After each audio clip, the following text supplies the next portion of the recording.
My name is Sandy Adomaitis, the social media director for the Page International Screenwriting Awards, and your host for the Writers Hangout, a podcast that celebrates the many stages of writing, from inspiration to the first draft, revising, getting a project made, and everything in between. We'll talk to the best and the brightest in the entertainment industry and create a space where you can hang out, learn from the pros, and have fun. Hi, I'm Sandy Adomaitis. I'm Terry Sampson. It's a special day today, Terry. Yes, it is. It's Mother's Day. All ye mothers, congratulations. Everybody loves you. Yes. Yeah. Where's Sharon?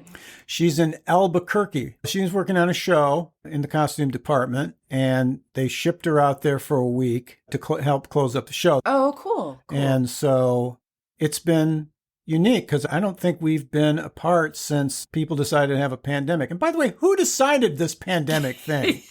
Because I have things to say about that. Doesn't the pandemic feel like it happened just yesterday and 38 years ago?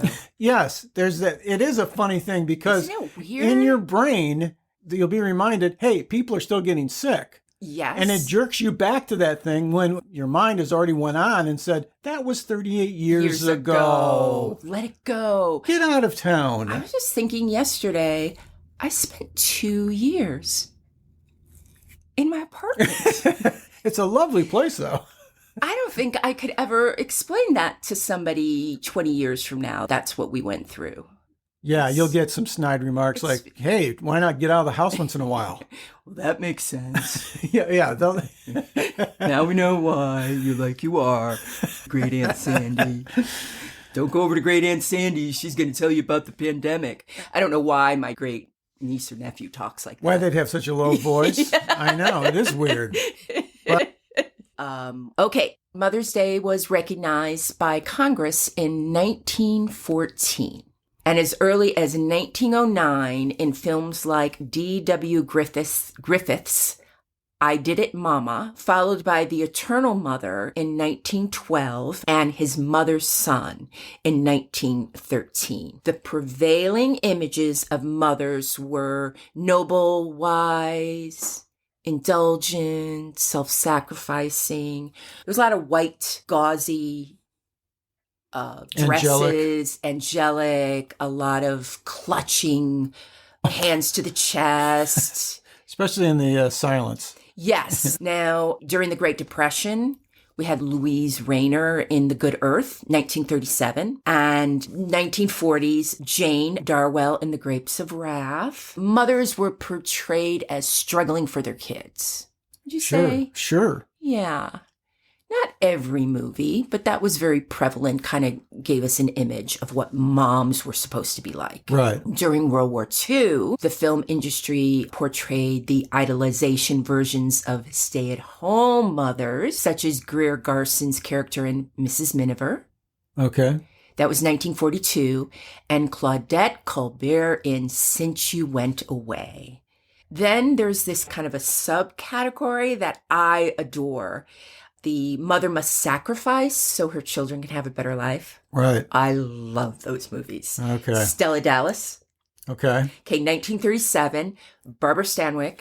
An ambitious mother who loves her daughter realizes her lower class behavior is holding back her daughter's social and personal growth. And in an effort to help her daughter achieve happiness and success, she sends her to live with her wealthy husband's new family and marry into high society. The screenplay was by Sarah Mason and Victor Herman, based on Higgins Prouty's 1923 novel of the same name. I can't remember if it's in the Barbara Stanwyck version or the 80s version. Bette Midler played Stella Dallas, but you basically see the daughter inside the big house at a party, and Barbara Stanwyck is like outside in the cold. The cold in the bushes, not rejected by life. Rejected by life. But the daughter is inside. Shining brightly. Yes. Surrounded by everything anybody would ever want. And I guess also Mildred Pierce would be a good example of that,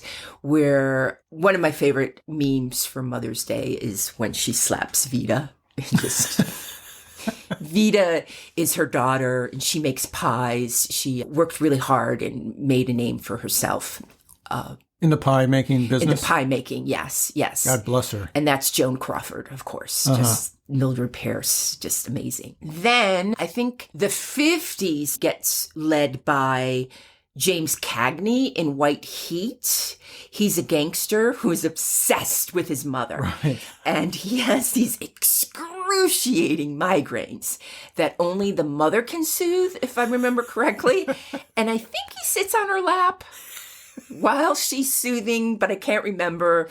But he has a girlfriend, mob girl, and I think the mother and the mob girl go at it. Like I'm writing this movie down. I have not seen it. I will see it 10 minutes after you leave here. Okay, great. So good. And at the very end, I won't do the spoiler now, but there's a great last line. And if you do see it, I would like you to recreate it for us on the podcast next time we get together. Okay. So this leads into the whole 50s of moms aren't necessarily the comforting, soft, encouraging women. They're the cause of problems. Like Psycho. Oh. The Maturing Candidates. Right. They're strong women who ruin their sons, basically. Yeah. In the 70s, we start to move away from traditional stuff. And one of my favorites is The Unmarried Woman with Jill Clayburgh. And it's written and directed by Paul Mazursky. Jill is this New Yorker, and her husband decides to end their marriage, and he takes up with a younger woman. And Jill is hurt, and she's angry, and you see all that messiness. And one of the things I like about it, I don't believe at any moment does she get a makeover. She doesn't walk into a department store. She didn't do that part. No. It was early. It was the 70s. It was the 70s, and she just starts to enjoy her freedom. She becomes involved with Alan Bates, who plays a painter.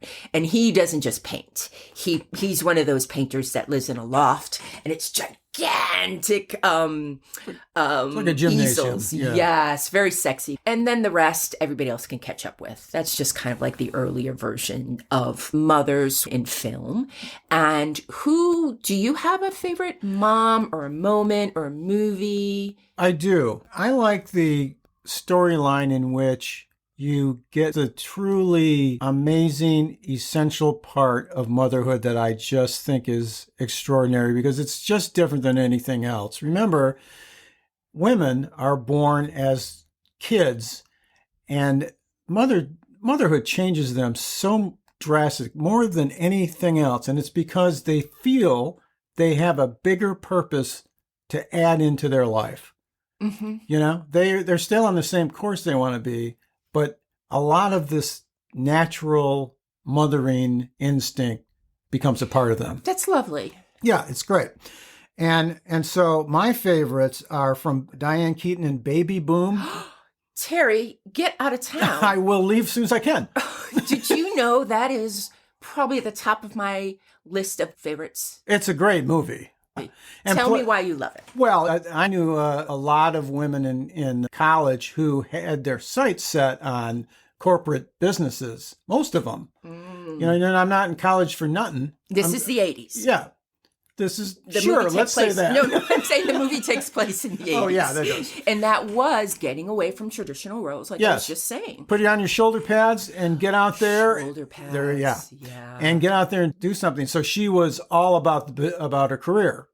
And then a baby comes along, and there's Harold Ramis takes off. Yeah, Harold just leaves. Just like a little wave. Yeah, and the greatness of this is though she takes. You can see there's at least two scenes, but the one in my mind is there's a point in which she takes a look at the little face that isn't saying anything, just looking at her, and that was the deal. That deal was now sealed. Yeah. The deal was sealed. That baby is perhaps the most gorgeous baby I have ever seen in my life. Yeah. And it could have been in the moment where, fast forward, you don't want any spoiler words, but it's not her baby. Right. She basically gets custody of the baby Yes. from relatives that died. Yeah. And she didn't even know them. The baby just shows up. Right. And she decides to give it up for adoption. And she is handing the baby off to the couple. And the mom is just like very happy to have the little baby girl in her arms. And Sure. the dad's like, don't fuss over it too much. We got to get it working on the farm.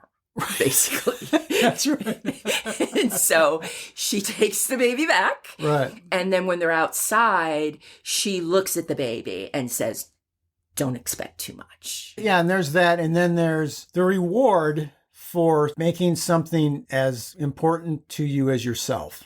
Yes. And I believe life does this often. I really do. I think sometimes when you step out of your goals and you do something for reasons that are more pure and unstoppable, and you jump on the bandwagon, wonderful things happen. And that's what happened to her. She embraced the baby, started her own business. Yes. It was just great. Everything about it. So good. Yeah. And what was the other one? Forrest Gump with Sally Fields. The beautiful thing about, I see that my son has limitations, but you don't know the beauty in him. It's that cool. Mine is a little rougher. My favorite mom is Ripley. Oh, yeah. And Aliens, written by James Cameron. Right. And Walter Hill. Directed by James Cameron, starring Sigourney Weaver and Michael Biehn. Famous line, get away from her, you bitch. Coolest quote in the world. The Queen alien has just torn Bishop apart, Lance Henriksen, and went after Newt, the little girl. And, you know, Newt's cowering. And I think this is how the scene goes. And you hear the power loader, boom, boom, boom, which was basically, what are those Transformers with a person inside? Yeah. And you turn and it's Sigourney Weaver in the power loader. Yeah. So it's a level playing field because they're going to fight to the death. By the way, if you haven't gotten your mom something, get her one of those power loader things. Yes. That'd be great. I would love They'd one love of those. Yeah. Now, I came across a discussion on Reddit. I thought was kind of interesting, and I just wanted to discuss it with you. Okay. Because this is Reddit, there's not a lot of punctuation, or you can't tell if it's a statement or a question or exactly what's going on, but this isn't a discussion forum. My mother forgot to read my screenplay I spent hundreds of hours on. What would you say to that person? So I think basically they're saying, I gave my mom my screenplay, I worked really hard on it, and she hasn't read it. Right. Well, I would take a step back, and before I ask my mom to read it, I would say that you need to learn the rule of expecting somebody who loves you to read a script of yours.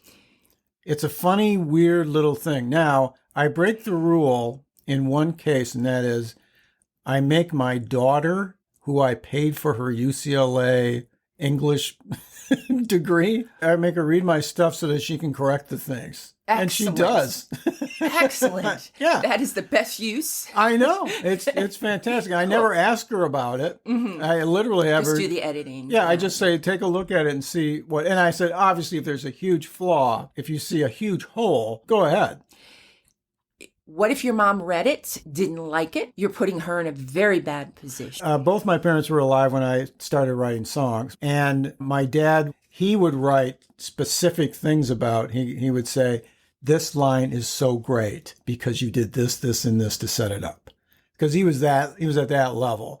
So my mom did not have any of that stuff. So she would say, I just love it.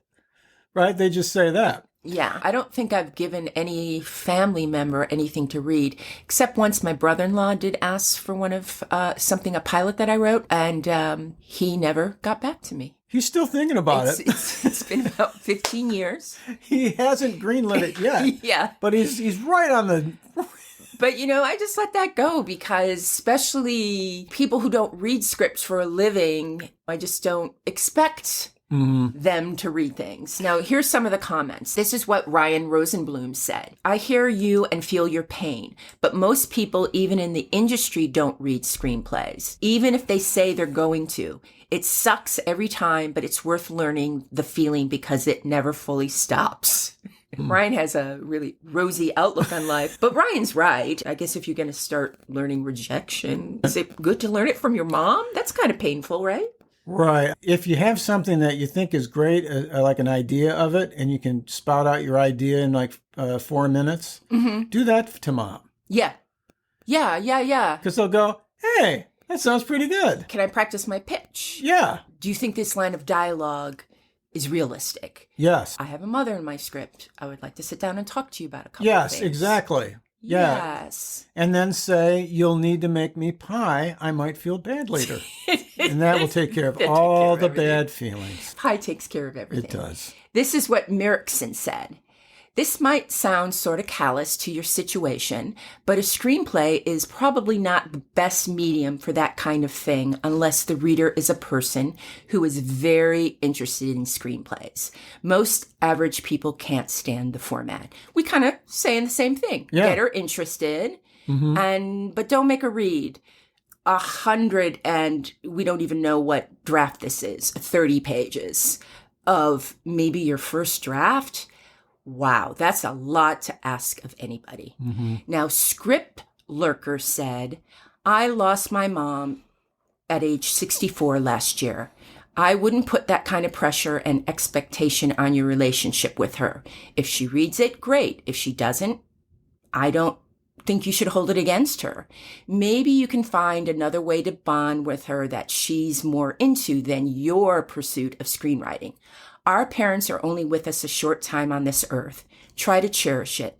I hope you can find a way to move on from this. Keep writing. Wishing you luck. Yeah. I'm with Script Lurker's a pretty cool person. Yeah, I like that one. Yeah. And this one was deleted, so there's no name, but the comment was still there. Your mom is not going to give you good feedback anyway. LOL. Good point. Yeah, but I'm a little... That's kind of a little just like, my mom, she doesn't know what I'm doing. I'm so cool. I'm 24 and I take drugs. Yeah. You know, whatever. Your mom's got insights. Right. That's a little harsh. But I thought the same thing. I was like, oh, you think of it just as in she's not in the business. Right. But it doesn't mean she's not in the business of life. Yeah. I gathered 3 quotes by Nora Ephron, and would you read them, please? Yes, oddly enough, I sound more like Nora than you do. I'm not sure why. Number 1, understanding your kids. Parenting meant that whether or not your children understood you, your obligation was to understand them. Understanding was the key to everything. That was from her book, I Feel Bad About My Neck. I love that one so much. It's great. So much about the child. And by the way, this is another thing between, if you're going to switch off the jobs of mother and father, mother is the one who listens better. And the father is going to try to fix whatever they say. Oh, okay. And so the mother's thing is to hear them out, and that's its own reward one. Right. My dad was not a fixer, and I remember I'd moved to Los Angeles and I was working at this production company, and I heard one of the dads on the phone with their daughter, and she was young. She's about 8 years old. And I kept hearing him say to her, honey, please stop crying. I'm going to fix it. Simple words. I'm going to fix it. You have to let me know I'm going to fix it. I just never grew up that way. My dad did other amazing things, but he wasn't the let's sit down and talk about it. And to all the dads out there, what a lovely thing to say to your kids. What a safe, warm, happy thing to say. I think I would have liked that. Now I'm independent, strong, blah, blah, blah, fill in the blanks. Everybody has their own path. But dads, hug your kids and say, I want to fix it for you. It's the dad thing to say. Yeah. It is good. Nora continues with what being a parent means. She says, a parent is a person who has children. Here's what's involved in being a parent. You love your children. You hang out with them from time to time. You throw balls. You read stories. You make sure they know which utensil is the salad fork. You teach them to say please and thank you. You see that they have an occasional haircut, and you ask them if they did their homework. Beautiful. What do you think of that as a parent? Yeah. Yes, it's the beauty of structure. in which you do all the things that they need to do. I'm going to do this really quick story. It's the most beautiful. It's one of the beautiful stories of my life. I came back from a meeting for music writing. I was driving along, and I stopped at a lot of red lights. And the first one was at a park, and I saw a son and a father playing catch in the park. That was a huge thing for me when I was young. I played catch with my dad, and I realized that's not going to happen. And I said, I have a beautiful daughter. She's super healthy. I'm counting my blessings. You don't get everything you want in this life. And I settled into that, and I made some kind of like transition right there in the car. And I got in the car and I drove home, and God is my witness. When I got to the house, Madeline says, do you have a second baseball glove?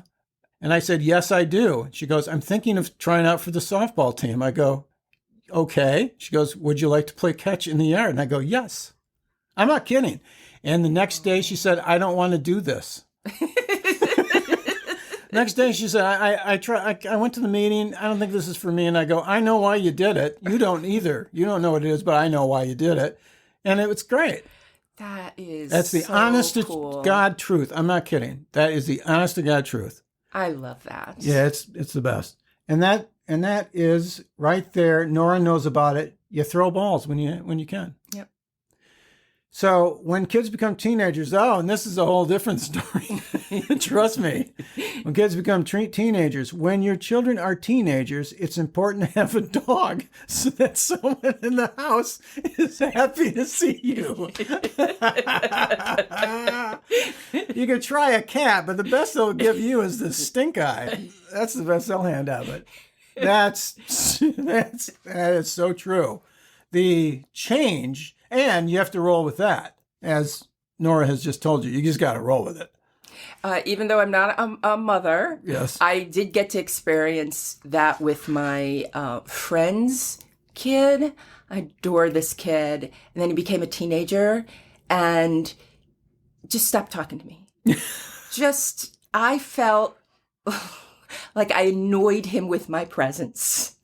And now he's back to talking to me. Of course. And it was worth the wait. Yeah. Again, I'm just going to tell you these stories. They're so great. So my daughter was a cheerleader for a while in high school. And one time it was my turn to drive the kids to some function of sort. So it's Madeline and I in the car alone. And I'm doing my usual shtick with her, trying to make her laugh. That's my thing. And she's laughing and stuff. And then we can see the collection of girls ahead. We're still in the car driving to there. And she turns to me with every bit of certainty in her voice. And she says, the girls are not going to get your jokes. And I said, I know that, sweetheart. Is that the best ever? Right? I'm looking out for you. I might not be a mother, but I'm a pretty lucky dad. And that's a wrap for the Writers Hangout. Thanks so much for listening. If you enjoyed the show, please take a moment to leave us a review on Apple Podcasts. Your positive feedback will help us keep the show going so we can continue bringing you more future episodes. Remember, keep writing. The world needs your stories. The Writers Hangout is sponsored by the Page International Screenwriting Awards with executive producer Kristin Overn, producers Sandy Adomaitis, and myself, Terry Sampson. And our music is composed by Ethan Stoller.